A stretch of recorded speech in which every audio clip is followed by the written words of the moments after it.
I was born and raised in Cerritos, California. Was, when I was in high school, 40% white, 40% Asian, about 10 Hispanic American, 10 African American. Now it's 80% Asian American. My mom still lives there. I went to UC Davis right out of high school. Loved my 8 years total I spent in Northern California. Started teaching up in the Davis, Sacramento area, West Sac, Woodland. If anybody's familiar with that area in Yolo County. Yeah. And had a few of my best friends during college were from the Central Valley. So I got exposed to some of the migrant farm worker issues just because their families were part of that generation. The region that the movie McFarland is popularized right now. If you haven't seen McFarland yet, it's a great movie. I got tears a few times hearing it. In terms of pivotal moments in my history where I've sort of come about my development in terms of who I am, there's a few key moments that stand out. A few slumber parties at one of my best friend's house who happened to be an African American living down the block from me. And I noticed one day, probably around middle school, I was looking around his hallway and I'm like, hey, at my hallway at home, we have pictures of us, kids and stuff. And in his hallway, there's all kinds of cool black art up here. I'm like, wow, oh, he's black. That's right. Interesting. These families are different. It was like middle school when a light bulb went on. I'm like, whoa. And then racism, and then that exists in the world, and start to have this epiphany about differences amongst people. My senior year of high school, in the high school government class, which I now teach in Whittier, the teacher of my high school civics class was the mayor of Cerritos at the time, and he helped me realize that I was liberal because he was not.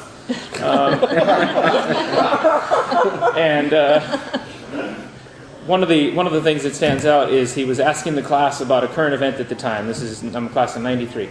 Haitians were coming across on boats, fleeing AIDS epidemic and poverty and all kinds of stuff. And he's posing the question to the class, what should we do with all these Haitians? Should we let them in? They might all have AIDS. I'm like, how many of you think we should let them in? And my hand goes up. And I looked around, I'm like, holy crap, I'm the only hand in the room? Nobody thinks we should let these people in to our country? They're fleeing terrible situations here. We can't find something good to do with them. And then multiple jokes he made about me for the rest of the semester for a variety of things. College, I was going to IHOP one time to do a late night study session with one of my best friends, who was a 300-pound Mexican-American offensive lineman from one of those farm worker towns from Goshen, California. Tiny little town. His goal in life was to be the first person from Goshen to graduate college and have them name the elementary school in town after him, because there's only one elementary school in town, no other school. He had to go to high school in Visalia. And he was definitely afraid of driving on the freeway. Like when he heard I was from LA, he thought I was from Compton and I got shot at all the time. An innocent guy. And he gets pulled over driving the speed limit. And I'm like, what? Well, why did... He's like... And we were both come to the conclusion that he got pulled over for driving while Mexican. Like, holy crap, this is amazing. I'd never been a part of that before, having the, privileged white guy life my whole life. After a few years in Sacramento, I moved to Seattle, and finally took a job in another country. I taught in the Dominican Republic for a semester, partially because I wanted to know more about the African diaspora. I majored in international relations, focused on Africa and world finance development type of stuff. And so I was looking for jobs in Africa, but they were all volunteer. And I was like, I got a little bit of credit card debt, and I can't just go volunteer in Africa for a year. But this job in the DR paid a little something, enough to get by, and so I jumped ship and moved to the Dominican Republic, lived in the capital city, Santo Domingo. And it's African Hispanic mix in that country. But it was satisfied my yearning to be part of the African diaspora at least. And I learned a ton about Latin America. Moved back home to LA, where I told my mom I was never going to move back home when I left for college. But here I am. Got a job in Whittier. A year later, met the wonderful woman sitting on my left, and taught in a Latin American country briefly, picked up some Spanish there, teaching in South Whittier for the last 12 years. High school, I taught math for a while. I taught the at-risk freshmen for a while, because I had previously taught emotionally disturbed kids, the at-risk population in Woodland, California, in Yolo County, on an emergency credential. I don't have a special ed credential. But I taught math, and that wasn't exciting to teach. I'm good at math, but I'm not, and I love teaching it. So I switched to social science, and now I teach econ and government. Actually, now I teach AP government and AP human geography. I have all AP classes, so I'm pretty lucky now to have some of the hardest working kids on campus. I did for about 6 years teach an international relations class, which I started. I also started the Model UN program on my campus, So I run the Model United Nations program. I just got back on Tuesday from a trip to DC with the advanced kids on my Model UN team. It's only 11 students, but so I'm really active there besides being an active teacher. My club takes up a big part of my life, and we have a 9-year-old little girl who's at grandma's house right now. So lived in Norwalk for 12 years, and a few years ago, I went to a Progressive Democrats at Whittier meeting. I'm like, I'm going to check out some local clubs. I'm going to need to ready to talk to other people who are liberal like myself. And so I've never been registered a Democrat. I'm like, Progressive Democrats, I know they're kind of cool. I like Kucinich at least. So I'll go to this Progressive Democrats meeting. It's about this many people who meet monthly or so in Whittier. And first day there, one of the guys like, oh, you live in Norwalk. You should run for school board. I'm like, what? Why? Maybe it's because my last name is Reagan. I try to inform him that's not a good enough reason for me to run for school board. And I've tried to tell my wife many times, and her mom, that that's not a good enough reason for me to run for anything also. Although it probably did help me get some votes in half of my district, because Mirada is fairly conservative, and some of them told me they like my last name. Wow. Cool, thanks for voting for me, I'll walk on to the next door. So I laughed off that first guy who tried to get me to run for the Norwalk-La Mirada School Board. And then 2 years later, we're hanging out with a friend of my wife's from Rio Hondo College. Her husband is talking to me. He teaches in the Norwalk-La Mirada district. He teaches math. We're getting along great and talking about politics. And he's like, hey, you ever thought about running for school board? I'm like, God, what's up with this? Why do people keep asking me to run for that district? This is interesting. So I'm like, no, not really. But he said, he followed up a few months later, and he's like, come to this informational meeting the teachers union is having. He was part of the union at his school, part of the executive board of the teachers union. Just come to an informational meeting and find out more about him. Okay, sure, I'll come. Found out more about it. All right, looking at all the potential opponents in the room, like, all right, but still, I've never run for anything. Not even like sophomore class treasurer. Nothing. Like, I'm not really interested. I'm not very ambitious. And she helps me with that thought to put myself out there and be a little more courageous, at least. So I went to the informational meeting. Okay, I'm thinking about it. That was like May, before election time in the summer. And coincidentally, conveniently, the Green Party was having a campaign school event where you can learn how to run a campaign. It was at Santa Monica City College. And maybe I should go to that because I'm thinking about running. I'm not really leaning in that direction, but I'm thinking about running. So I went to the Santa Monica City College summertime event about 2 years ago where Mike was there and Jill Stein and probably some of you were there, obviously. And I sat in on all of Ben Mansky's workshops. Sorry, Mike. No, it's okay. Something about him. He's better than I am. Something about him intrigued me. Yes, and I took quite a few pages of notes, and I brought it back to the teacher who asked me to run. And his union had sent him to a 4-day-long how to run a campaign event through CTA, through the California Teachers Association. So we compared notes, and we're like, all right, if I'm going to do this thing, my wife's got to be okay with it. And she's like, why? What are you waiting for? So she's more than okay with it. Anyways, long story short, I ran, I won. All 4 incumbents were running. It's a 7-member board, so 4 were up for election at that time. It was November 2013. I filed in July. I figured out how to organize a campaign staff thanks to the campaign schools event, and it was mostly us two and a couple other helpers, friends and family. My mom walking precincts with me. She's 72 years old, but she was down to help her son, and she's super proud of me now. My parents were both Republican when I was growing up. I don't know if it was just the Reagan thing or what, but my mom's not anymore. I don't know about my dad. I was the only candidate out of 7, so 7 people were running for 4 spots, and all 4 incumbents running. The one incumbent that lost came in 6th out of 7th, and that's partially because he announced that he didn't announce it in public. There were no public forums.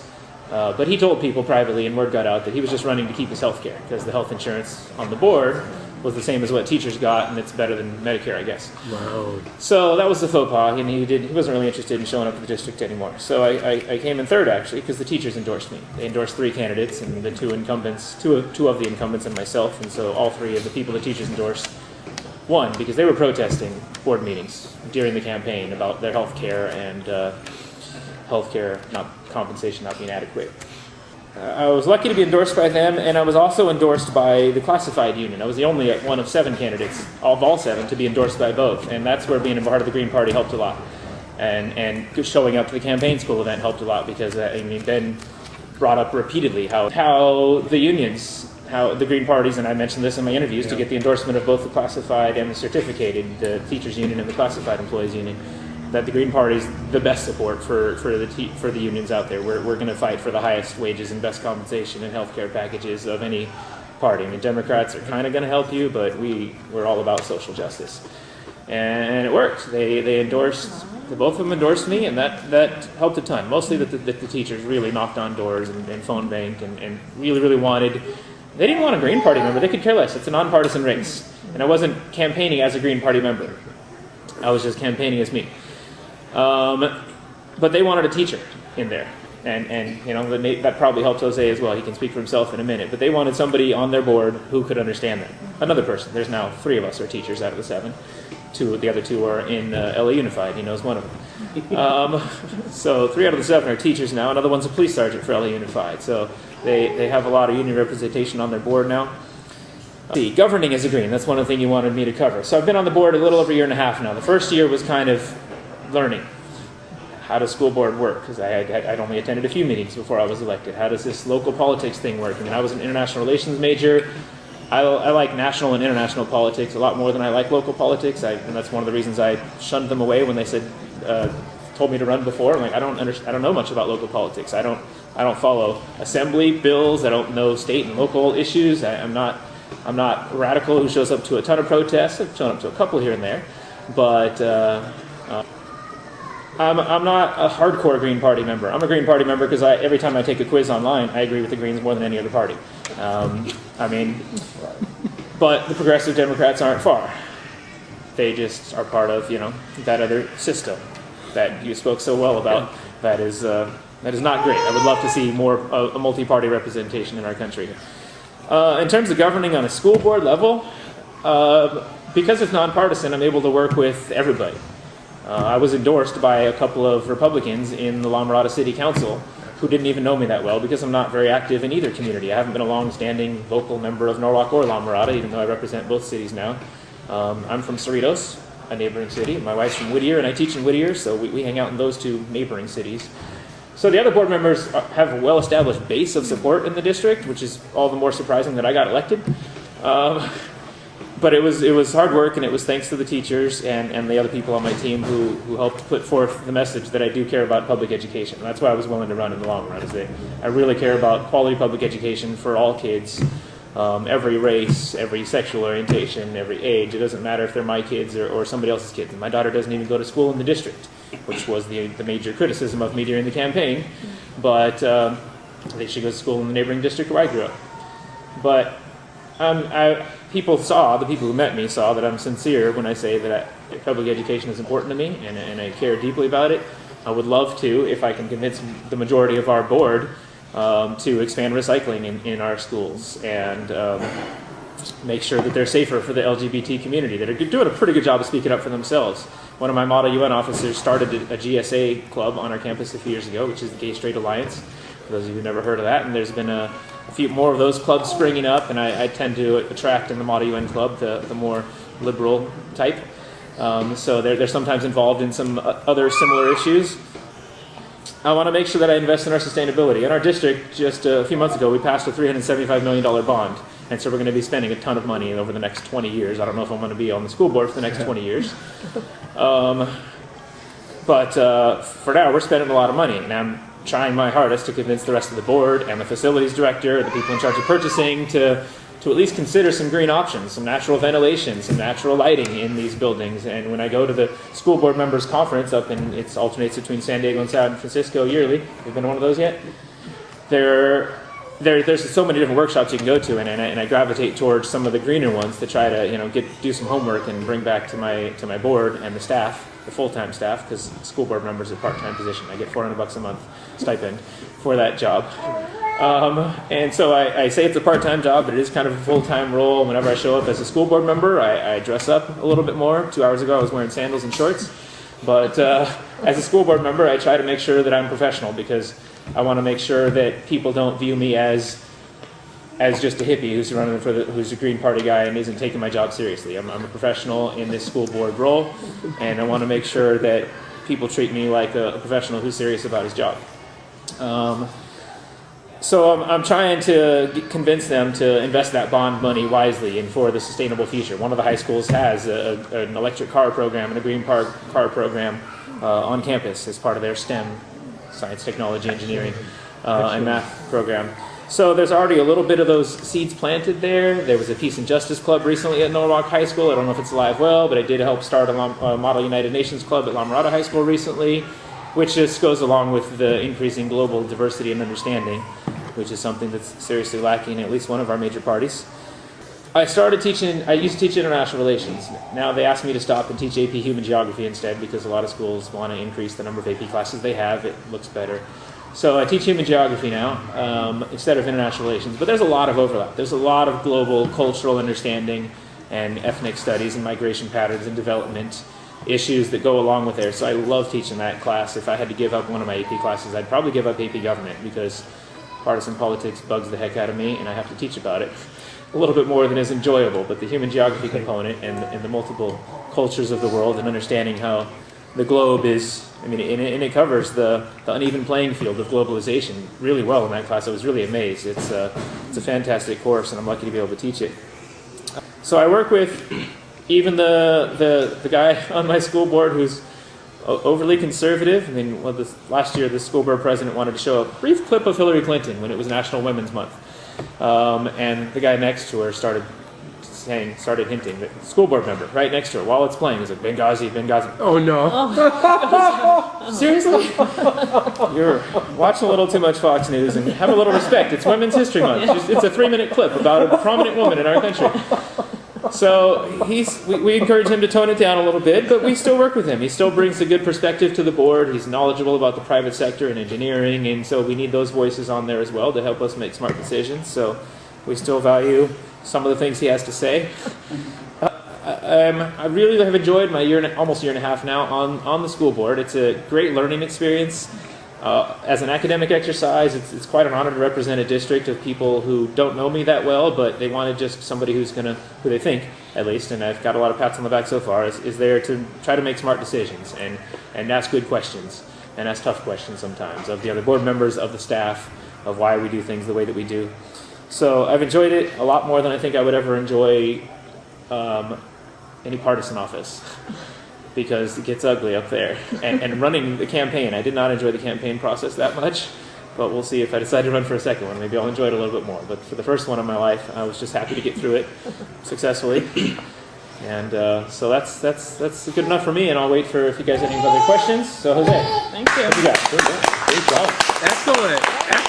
Really excellent. Yeah, so, hello everybody, my name is Jose Lara. I'm a social justice educator. I teach actually just down the street from here.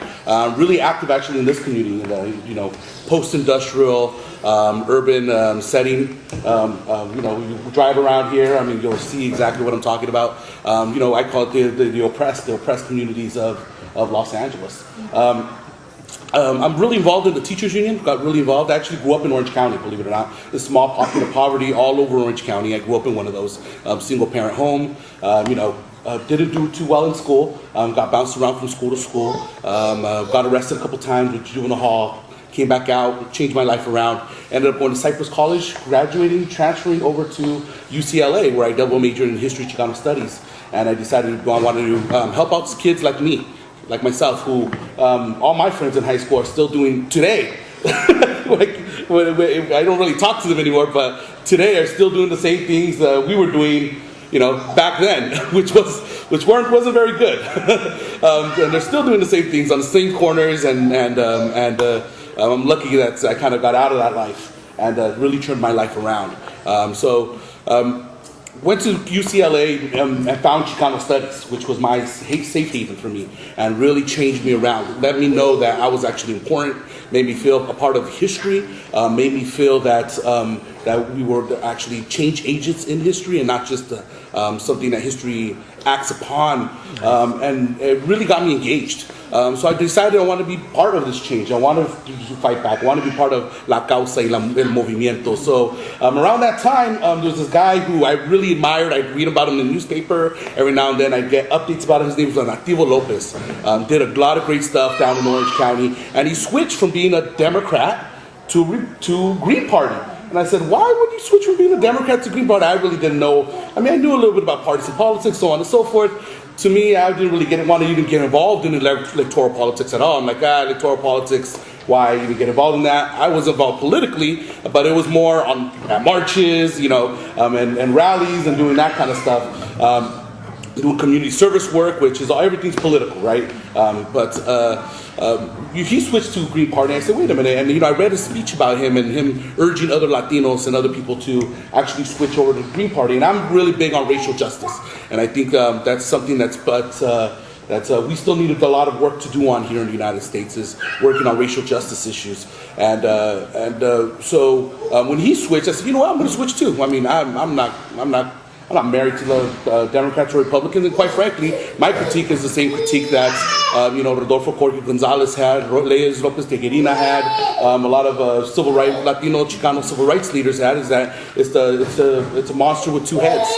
You have the same trough, and we're like, you know what, we're going to get away from that, and we were going to start a third party, right? In the Movimiento's time, 1970s, 60s, it was La Raza Unida, right? Started a third party, Raza Unida party. I said, well, you know what, I'm going to switch to green, and you know what, have at it, right? So I switched to green. I've been green ever since. Been a member of the Green Party, and then when Rosa Clemente ran, made me really jazzed me up, and I was hearing some of her speeches. She's like, oh, amazing, and Rosa Clemente and Luis Rodriguez ran for governor. I was even more excited. I said, hey, wait a minute. This is where it's at. Green Party is the progressive front of the electoral party system in the United States. And I think the more we inspire, the more we put those types of leaders at the forefront of our party, I think the more you're going to get a lot more progressive, especially people of color coming into the party. And really, what I think needs to happen is really re-energize the party once again. Graduated from UCLA, and I wanted to teach at a continuation school. I went to continuation school, and I said, you know what, that's where the kids are the most troubled, and that's where all the rebel kids are. And those are the kids that are really going to change the system, right? It's not the AP kid who gets straight A's and never challenges anything. But it's the kid who's a little travieso, right? The one that's a little troublemaker, willing to push the edge a little bit. We'll give you the quirky answer when you give them a test question, like, haha, I know this one, So looking for those people that have some of that natural leadership ability but willing to push the edge. Now, I wanted to go to continuation school. I couldn't find a continuation school to go to, but they opened up a brand new school here in South LA, Santee High School, just up the street from here, and that's where I ended up starting teaching. And my first teaching experience was absolutely eye-opening, right, to me, because I went from Orange County to basically Westwood. Basically Westwood, although I moved into East LA, moved into Boyle Heights, East LA, and then I would commute my rest of the way to UCLA. But I spent a lot of times at Westwood, which is very different. Now, then to start working down here in South Central was a real big change for me. And in the first year teaching, ready to change the world, I'm a brand new teacher. This was about 10 years ago, and we break out in race riots on our campus, and students lighting up trash cans, throwing them from the second floor, riot police coming in, and we said, we need to do something about that. And we did. I became the leadership teacher. I was the leadership or ASB teacher trying to build up a program at the time. We did a peace and justice week, all day, week long, started up a bunch of different clubs, and really helped change the climate on campus, right? I was an advisor for MECHA at the time and an advisor for the Black Student Union at the time, so we did a lot of work together to really bring more peace and harmony. Today, I'm actually the advisor for the GSA Club, which is right now the largest club on campus. Me and my partner, Chabor Chequez, who does an awesome job as well, do a lot of work on LGBTIQ issues on campus. And it's absolutely amazing. I mean, working with these kids are amazing. So, long story short, I started getting involved with the teachers union, because I wanted to move on changes at this campus, and I thought that the teachers union would be that natural place where it would help us make those changes. So got involved with the teachers union. Actually had a bully principal that would write me up all the time because I would always push the system and say, hey, why are we teaching these classes? Why are these kids getting AP classes while these kids aren't? And things like that. And so my first time actually organizing and working with other teachers to make concrete changes at the school, and we did a campaign to actually remove that bully principal from the campus. He wrote me up like 10 times, and today, if you go to my personnel file, it's pretty thick. Like, this guy must be a terrible teacher. With all write-ups from one principal, one principal. All the other principals, everybody on the campus, the community, they absolutely love me, so it's funny. I always tell people that my personnel file is pretty thick of stuff. So I got involved with the teachers union. We removed that bully principal from our campus. We did an organizing campaign with the community. It was at that time that me and a couple other teachers on the campus said, you know what, they're going to keep coming after us, because I got together with some other progressive teachers. So we actually opened a community center right across the street from the school. Centro Cultural Francisco Villa. We'd actually have a lot of events there, and do a lot of we do Aztec dancing and a lot of cool cultural events for the community there. And we said, you know what, if they kick us out, we'll be right across the street. We're not leaving. We made a commitment to the community. And actually, my friend of mine, Ron Goches, who was a teacher at the time there, he actually bought a house just down the street. And so he lives right, not too far from here either. He said, you know what, we're going to make a commitment to try to transform the community here in South LA. And we're still continuing on that project. He now teaches at another school. I'm still at Santee, and we're really doing some good work there. After a while of teaching at Santee High School, I actually moved over to Pico, Rivera, which is in southeast of Los Angeles, out from East LA.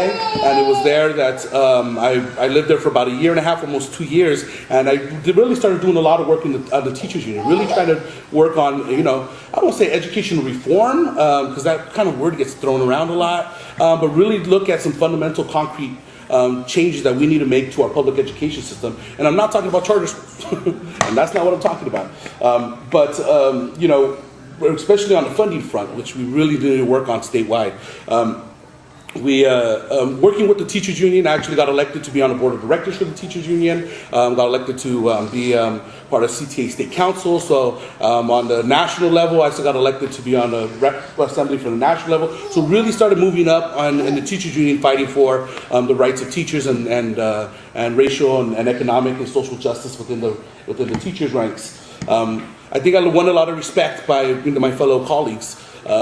So that was actually awesome, and I actually worked on a few campaigns in Los Angeles, and that really got me involved a little bit more on the electoral side of politics. And one of the campaigns that I'm really proud of was that we actually a teacher just down the street from here as well, Monica Ratliff, who ran for school board. And I know even my teachers union didn't really want to endorse her and stuff, but we forced a split endorsement, so they endorsed both her and the machine guy, the machine political party guy. And she was outspent by, there was a political PAC that she got outspent by over $1 million. We ran a completely grassroots campaign, and she won. And she absolutely won. And she sits on the school board right now, and she's absolutely amazing. And although she's a Democrat, she's a registered Democrat, she's absolutely completely independent-minded, and that's one of the things I most love about her. Then we got involved in a couple other campaigns. We ran a grassroots campaign here in South Central Los Angeles with Ron Goches, ran for city council. Unfortunately, he lost. And we learned something from that as well, from that losing experience. I'm also part of another organization called Unión del Barrio that does a lot of community work here in South LA, in San Diego, and in Oakland. We decided that we wanted to run a campaign, and I would be the person that would be part of that. The teachers union, endorsed me and supported me in running the campaign in Pico Rivera for the Rancho Unified School District. We ran a completely grassroots campaign, a progressive campaign. We put things like critical pedagogy and ethnic studies as part of my campaign platform, and we were really the change candidate for the school board. Pico Rivera sometimes gets called like the Chicano Beverly Hills or the Latino Mulberry, because it's a very conservative town. I mean, it's a Latino town, staunch Democrats. I mean, I was asked. I was actually one minute my campaign advisor told me, switch to Democrat so you can get the Democratic Party endorsement, so you can put that on your mailers. It'll get you X amount more votes. And I said, no, I'm not going to do that. I'm going to stick to my values, and I'm not a Democrat at all. Thank you. If there's any party that I'm most closely aligned with that's on the ballot today, it would be the Green Party, absolutely, hands down. So I'm going to stick with that. And it probably did cost me some votes. I don't know. I'm not sure. But we ran a completely grassroots campaign, mostly funded by teachers. So I got support from the teachers union. But quite frankly, most of my support were teachers that that work in LA, but live in Pico Rivera or Montebello or down the street. You know, Pico Rivera is a small city, in Norwalk, in Whittier, that came out, and they came out to support my campaign either by a $25 donation, like a small donation, or actually coming out and walking for me and knocking on those doors. So completely grassroots campaign, and I was a top vote getter out of three candidates. And I was with all three incumbents coming in as well. So I was really happy about that, and really trying to use the school board seat strategically and politically to build on what I think what we should be doing is social movements, right?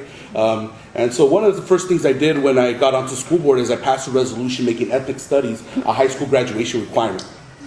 And we passed that in El Rancho. It was the first school district to do that in the state of California.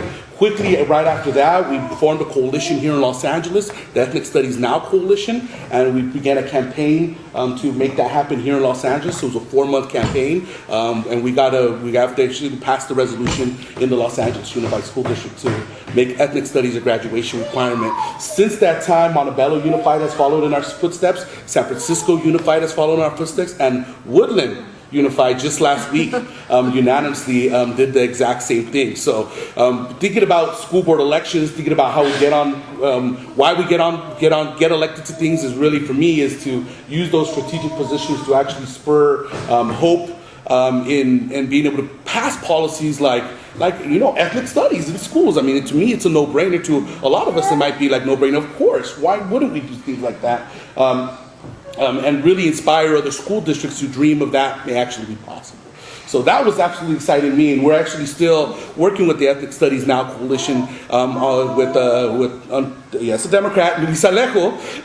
He has AB 101, and as soon as we get some Greens elected to statewide office, we can start moving in this direction as well. But it's a bill that he actually just passed the Ed Committee last week to make ethnic studies ethnic studies require every high school in the state of California to at least offer ethnic studies. Right. One thing that we found is that a lot of school districts have like an approved course in either Mexican American studies or African American studies, etc., but it's really not taught at the schools.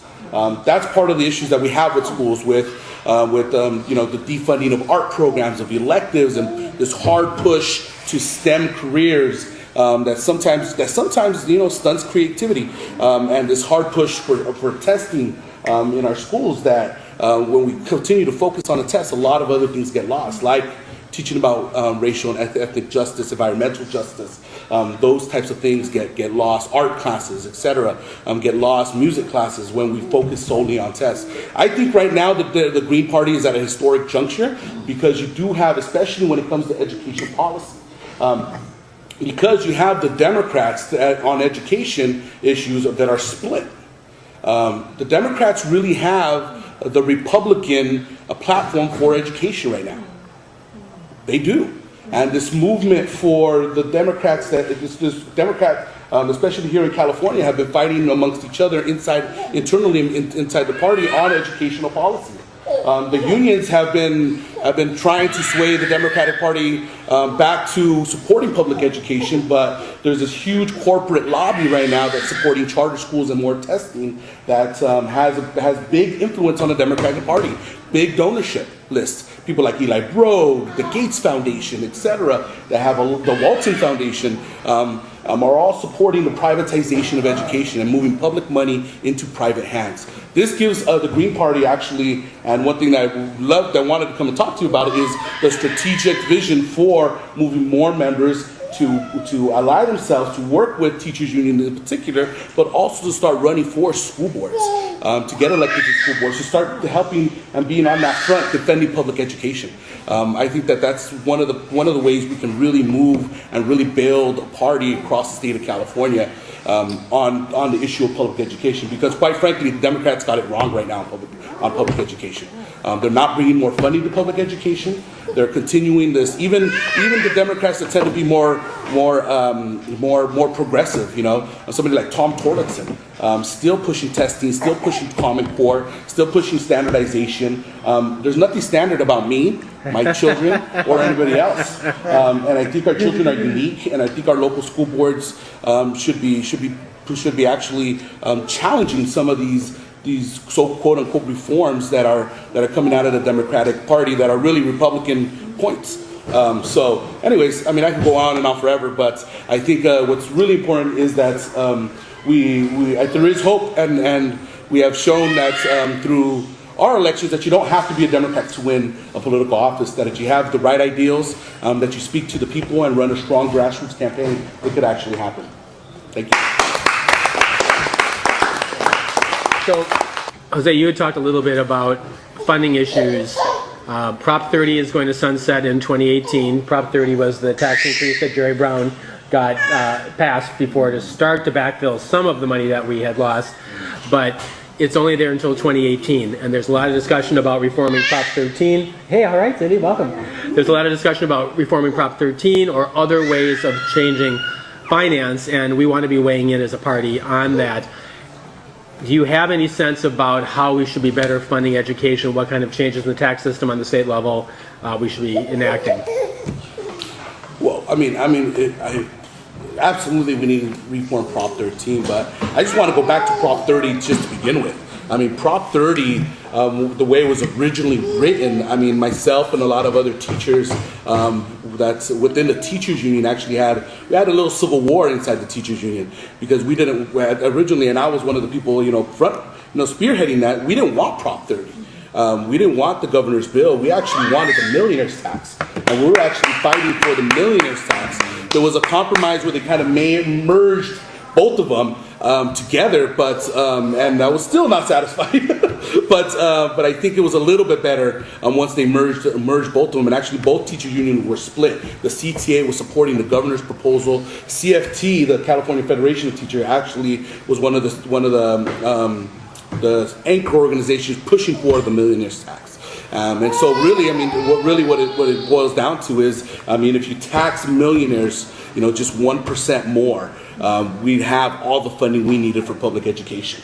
Instead, we have Prop 30, which taxes consumers, right?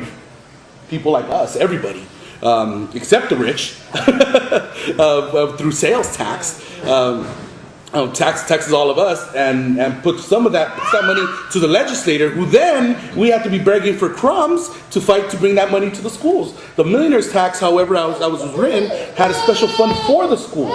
Directly, that money went directly to the schools. So, I mean, I think we do need to take another look at that one more time. Prop 30, as written now, right now, I'm glad a tax proposal passed. Because without something passing, even though it was Prop 30, our schools would have been even more decimated than they are today. We're still underfunding education, but we gave it a what do you call it? The lifesaver, the lifeline through Prop 30. Not the best way to do it, but at least it was something, right?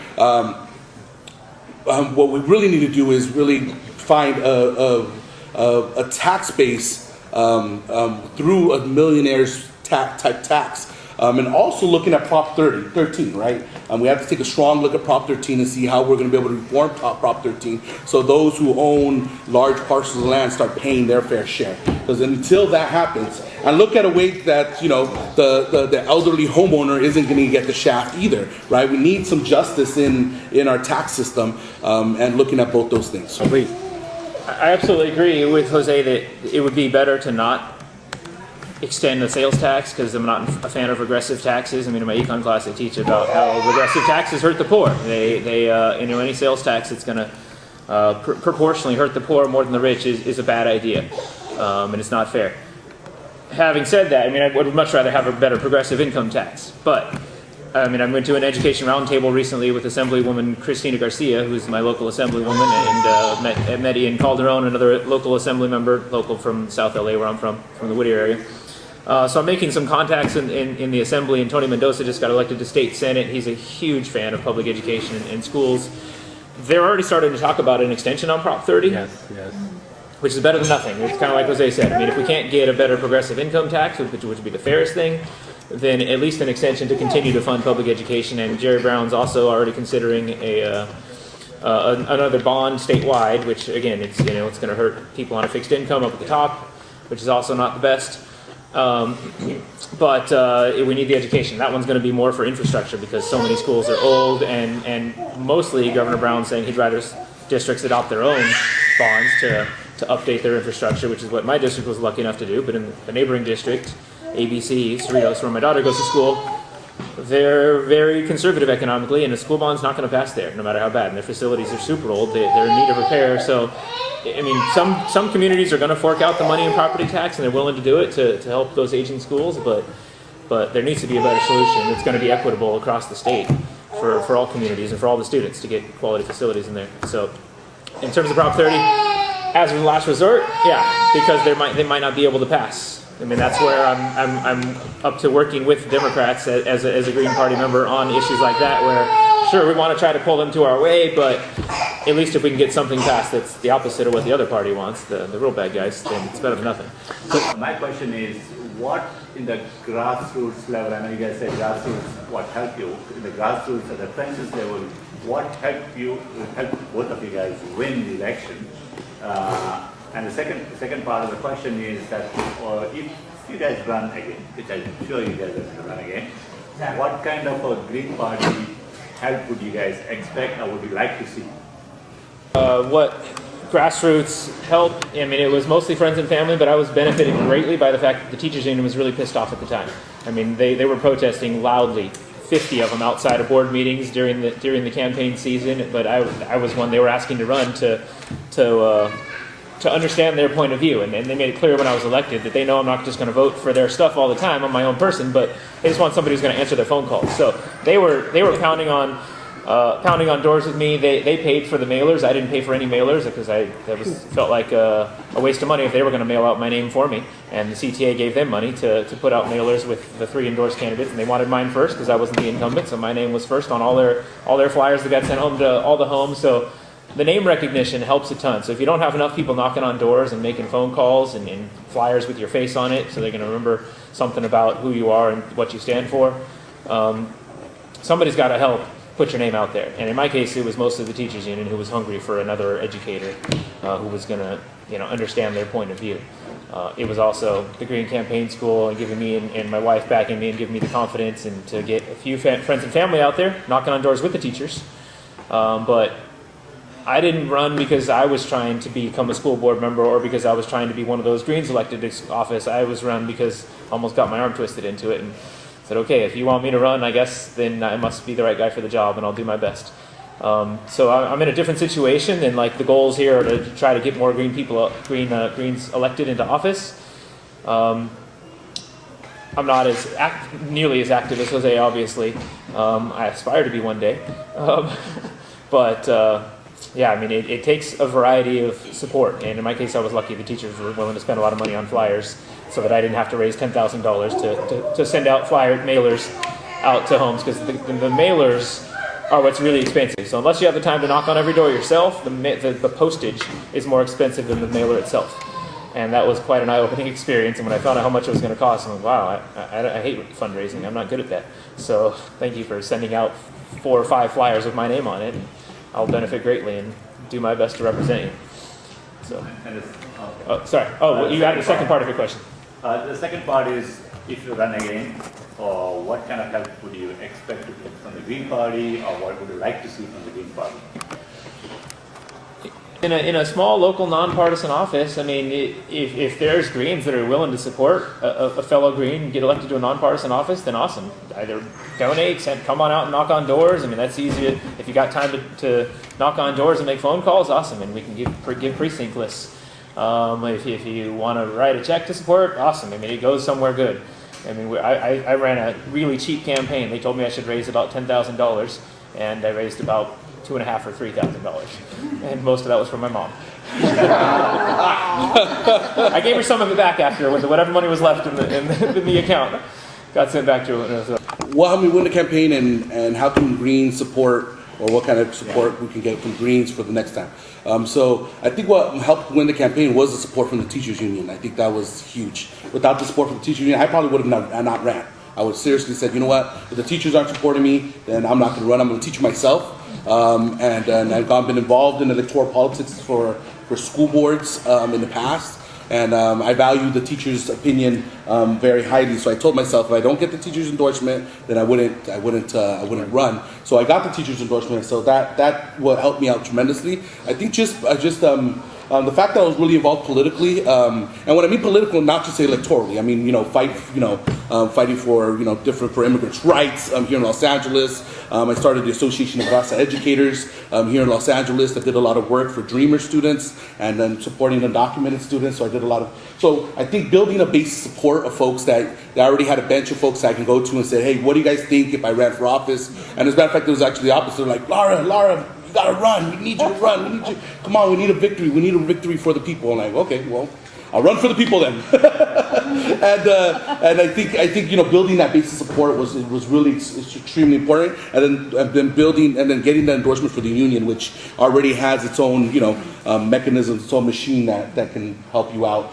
So I worked really closely with the teachers union in my election. What I would like to see from the Green Party, as a Green, I would really like to contribute to the Green Party and re-looking at our educational policy and really looking at strategically if we're thinking about really rebuilding the party and then building it up and building on what we already have, the foundation that's already there, is really looking at our educational policy and how we can really use that as a platform for different school boards. I would like some help on the environmental stuff because, quite frankly, that's not my. That's not right. A lot where I do a lot of focus on. So I would like on that end to be more educated and learn more about how do we build green buildings, etc. How do we look after our environments as well, and on that front.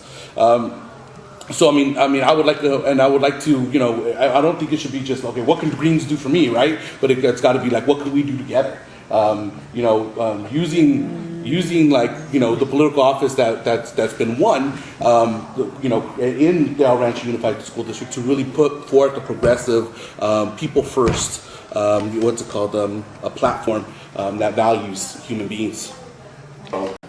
When I considered registering for the Green Party instead of just being an independent back in 2000, when I was inspired by Nader, in 2004, I saw him speak down here in LA with, who was it, Miguel something was his running mate back then? Anyways. Peter Kameha. Oh, he wasn't Green Party in 2004, sorry. But yeah, that guy.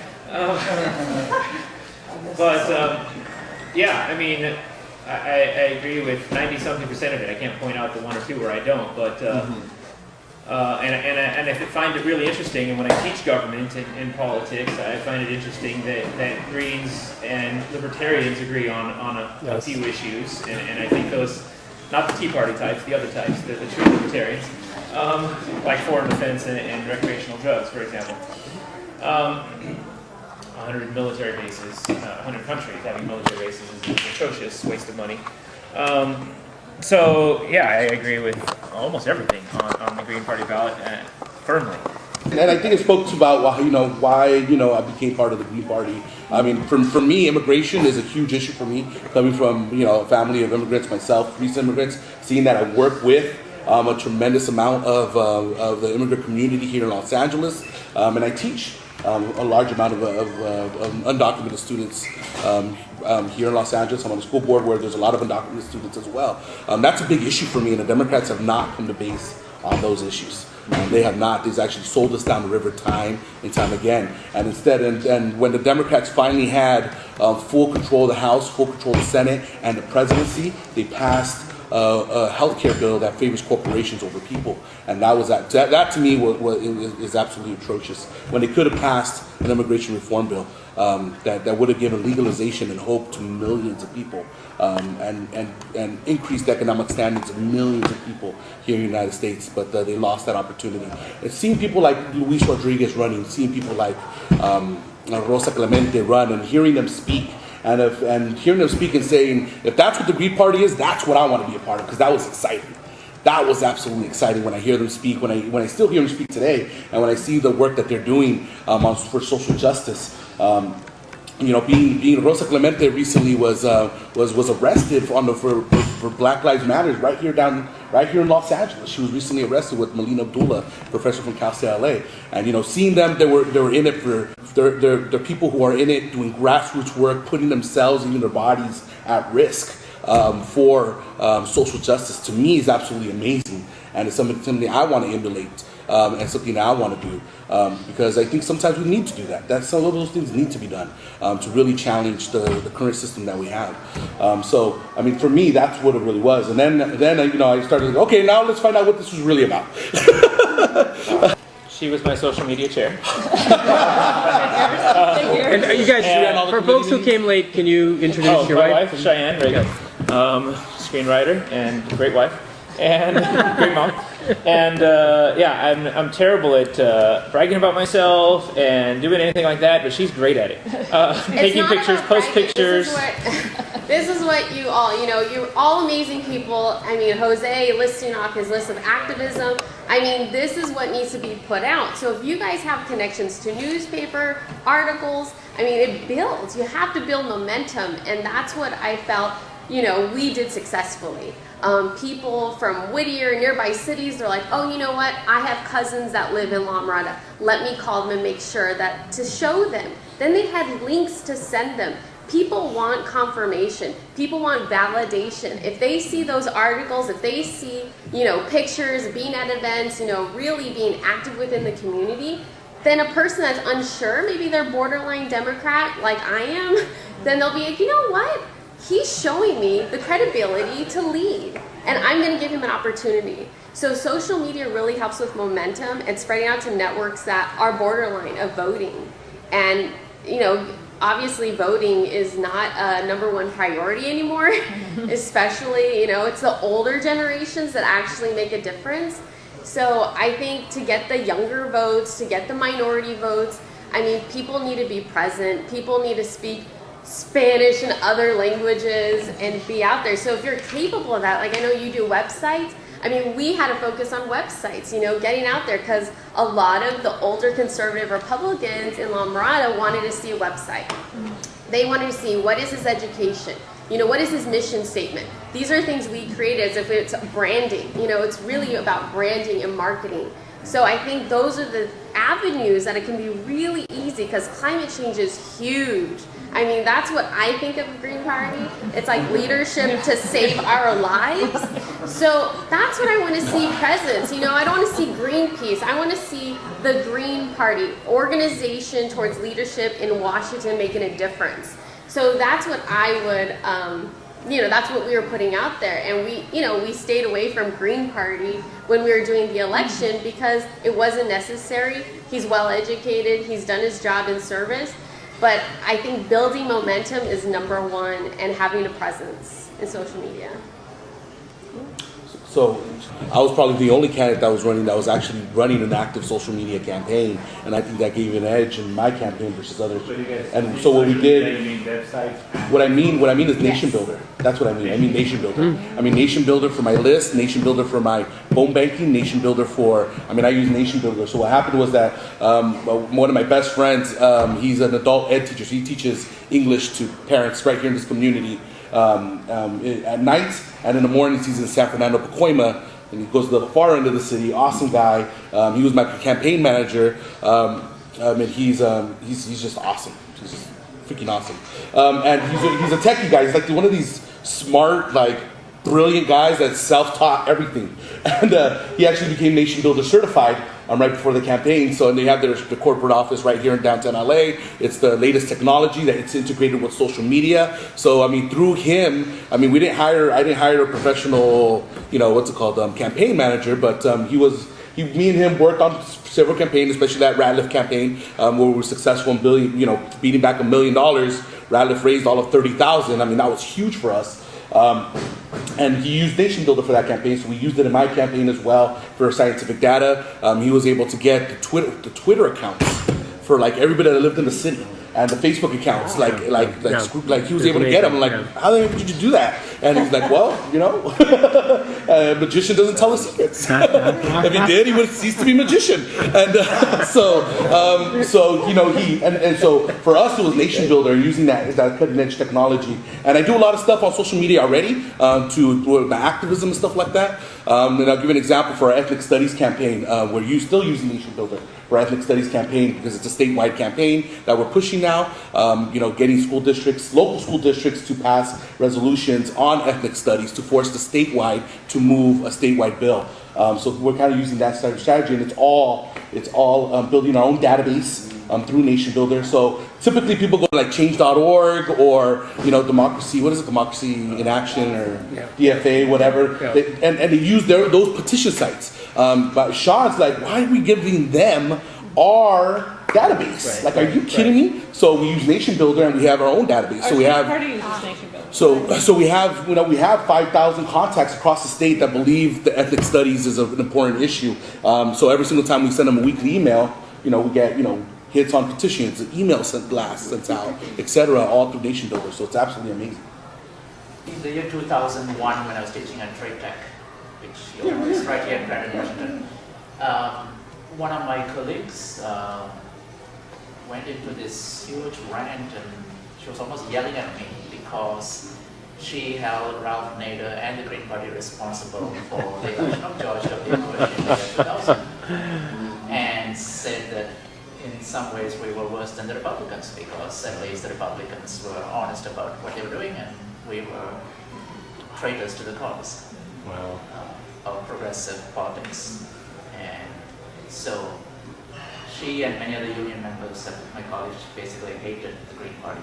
So now it's good to see that the Greens are getting the support of the teachers union. Well, it's a different union. I know this is UTLA, right? Well, I'm on the board of directors for UTLA, but UTLA is a dual union for both CTA and CFT. I'm a dual member, so I pay double dues, so I belong to both. But I'm a board of director on the CFT AFT side. So, and the local union in our Rancho Unified is an AFT local. It's not a CTA local. But I do a lot of work with both unions. And quite frankly, because I do a lot of work with the unions, you know, a lot of those union folks are also part of Democratic Party committees, and they tend to be the ones on the PAC, etc. You know, and I've been told, like, hey, just switch Democrat and we'll get you the Democratic Party nomination. You'll be a shoo-in, no problem. You know, the Democratic Party meets at UTLA. Like, they use their building for their meeting place. But I said no, absolutely not. I'm not going to betray my values for any votes. That would be against what I stand for. I still stand firm. I say, you know what? No, I'm a registered Green, and that's what I am. So, as a matter of fact, I believe that even some conservatives voted Green just to not have another Democrat in office. So I did have some Republicans actually, say that, well, I'm better than a damn Democrat. That's the last thing we want, is to build more of the Democratic machine. I'm like, I agree with you on that. On that point, I agree with you. And quite frankly, right now, it is a strategic time because the Democrats are wrong on education issues. They're wrong on education issues. And many of them know they're wrong on education issues. And there's a civil war right now in the Democratic Party where they're going to continue to push charterization of public education, more testing down the throats, standardization of public education, where it's a big giveaway to these big public corporations that make testing materials, that score tests, that sell prep material for tests, and you take the test to prep for the test, to prep for more testing. It's just incredible. And teachers are wising up, and teachers union are wising up and saying, you know what, if you're that type of Democrat, we're not going to support you. And so they're very open to having Green Party folks come in, or progressive people come in and say, you know what, we're not going to stand for that. We're going to fully fund public education, bring more, and give more support to teachers. Teachers are getting demonized right now across the country.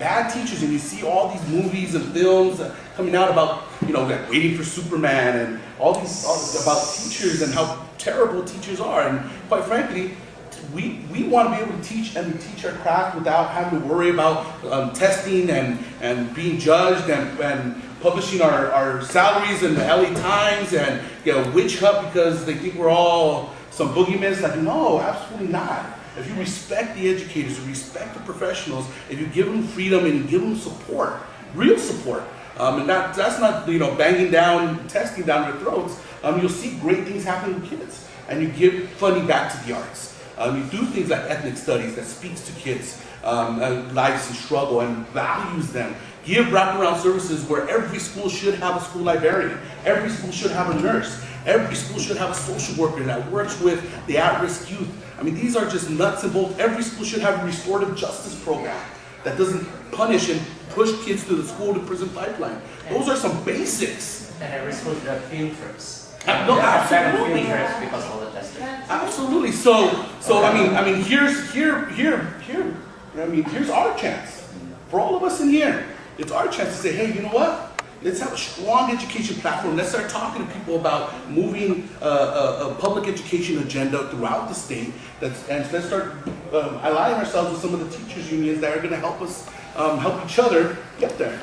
Do the Democrats have the questions wrong or the answers wrong on education? Oh, they got both. They got both. And many of the things that you talked about we should have more of, Sean, I go back to the point about the Prop 30 and 13. If we only extend Prop 30, we will continue to be short on those. However, even though you're right, as a last resort, it makes sense, better than nothing, but we have these deficits. Yeah, field trips and the arts programs have been cut drastically as well.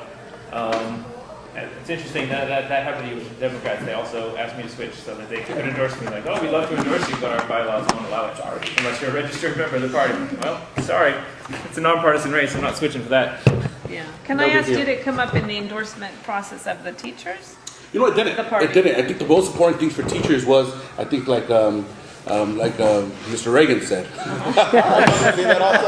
wanted to say that. I'm sorry. A green named Reagan.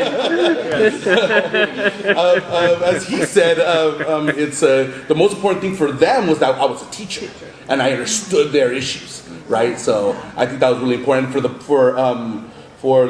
community. It was really important that I was a parent. So my part of my description was parent and teacher for school board, and I kept finding, one of my things was I'm the only person on that candidate that's both a parent and a teacher. So I was the only one that could actually say that. So I think it resonated with a lot of people. I mean, but it was kind of like the same thing. Our district was ripe for change anyways. So I think so it was coming in at the politically right time as well. So being able to read the political situation. You don't just want to run just at any time. You also want the optimal conditions. And if the optimal conditions aren't there, then you want to create them, right? Didn't come up in my interview for the teachers union endorsement. At least I don't think it came up. I mean, they wouldn't ask, of course, but I don't think I even mentioned it. But in the classified interview, because I really wanted to go after the classified employees because more of them live in the district. I mean, they're the lower wage earners. Those of you who don't know what the classified, it's their security guards, your secretaries, your custodians, your para-educators, assistants in classrooms. I mean, they make anywhere from $10 an hour up to, I mean, the head custodian does all right, but and I wouldn't want that job. But in that interview, I think I brought it up just because to let them know that I'm the best choice. I'm the one that's going to support you guys the most. Your low wage earner. I support raising the minimum wage across the board and giving everybody who works on a campus deserves a livable wage and some decent health insurance. I mean, that's a no-brainer. I mean, anybody who argues against that's an idiot. So I brought it up in the classified interview, and I knew I was taking a chance because. It's a great party. Yeah. But whatever, I was willing to go for it. And it worked. They endorsed only me and one other person, so yeah. Good. Any other questions? What school districts do you represent now again? El Rancho Unified is in Pico, Rivera, and I'm Norwalk-La, Mirada. Okay. It's both cities combined. But it works in I teach in Whittier, yeah. Teaches in So Whittier. I teach for Whittier Union. And I teach for Los Angeles. You're not allowed to be on the board where you teach. You're like sort of unofficially your own employee. Okay, because you mentioned you're telling, but then you're Pico Rivera. The school board hires a superintendent. It's like the only person we hire. You have to, and we're right. actually searching for a superintendent in my district right now, along with passing a bond. We have a lot of extra meetings for superintendent search, and we're going to be interviewing them next month. But we hire the superintendent, and then the superintendent hires everybody else, principals on down. So you can't teach if you're also on the school board. We actually have some people on my board that resigned from teaching or switched districts so that they could run for the board. So you work for UCL, and you work in LA LA Unified, Unified. correct. Okay. Could you hire prize counsel, we can keep him in the country? What's that? So we can keep him in the country? Can you Oh. hire prize counsel? Sure. He's running for superintendent? Filling out an application? Want to move to Norwalk? So, I just want to say thank you for inviting me out here. I hope to keep in contact with all of you online because there's a gazillion Jose Laras. You can find me at Jose del Barrio. You can find me there. There's only one Jose del Barrio. There's many Jose Laras though. Type that up. You usually get mugshots or something. It's the truth. It's the truth. It's like mugshots and there's a couple doctors and dentists and then there's me. But it comes out in that order. Google it. But Jose del Barrio online if you want to find me, Twitter, Instagram, Facebook. Jose del Barrio. Just type in Jose del Barrio.